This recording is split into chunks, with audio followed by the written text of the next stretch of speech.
Hello good morning. അപ്പോൾ രാവിലെ കടയിൽ പോകാനായിട്ട് ഇറങ്ങിയതാണ്. കുറച്ച് സാധനമൊക്കെ വാങ്ങിക്കാനുണ്ടായിരുന്നു. അങ്ങനെ വന്നപ്പോൾ ഒരു കാർ ഇതായി ഈ സൈഡ് ഭിത്തിയിൽ ഇടിച്ചിട്ട് അതിൻ്റെ ഫ്രണ്ട് മൊത്തം നശിച്ച് കിടക്കുകയാണ്. ഏതോ ഒരാളുടെ എത്രയോ നാളത്തെ സ്വപ്നമായിരിക്കുമല്ലേ.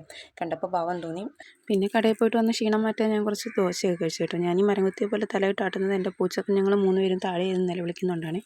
പിന്നെ ഒരു കട്ടനൊക്കെ ആയിട്ട് രാവിലത്തെ കാപ്പിപ്പൊടി ഞാൻ കഴിഞ്ഞു. പിന്നെ കുറച്ച് ദോശ എടുത്ത് പൂച്ചയ്ക്കും കൊടുത്തു കേട്ടോ.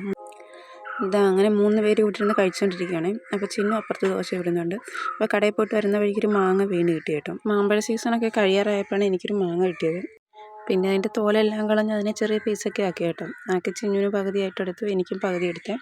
അപ്പോൾ പണ്ട് ഞങ്ങൾ കുഞ്ഞായിരുന്ന സമയത്ത് എന്ത് സാധനം കിട്ടിയാലും വലുത് ഏത് ചെറുതെന്ന് നമ്മളിങ്ങനെ കയ്യിൽ വെച്ച് ഭാരമാണെന്നൊക്കെ നോക്കുമായിരുന്നു കേട്ടോ.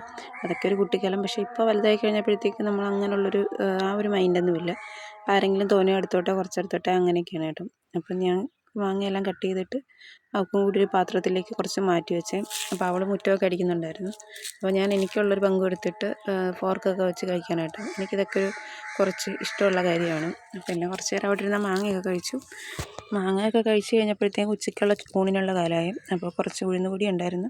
പിന്നെ നമ്മുടെ തലേന്നത്തെ മീൻകറിയും കുറച്ച് ഉരുളൻകിഴങ്ങ് തീരും ഉണ്ടായിരുന്നു കേട്ടോ. ഇന്നത്തെ ഉച്ചയൂണ് ഇങ്ങനെ അങ്ങ് പോട്ടെ. വലിയ ടേസ്റ്റൊന്നും ഇല്ലായിരുന്നു.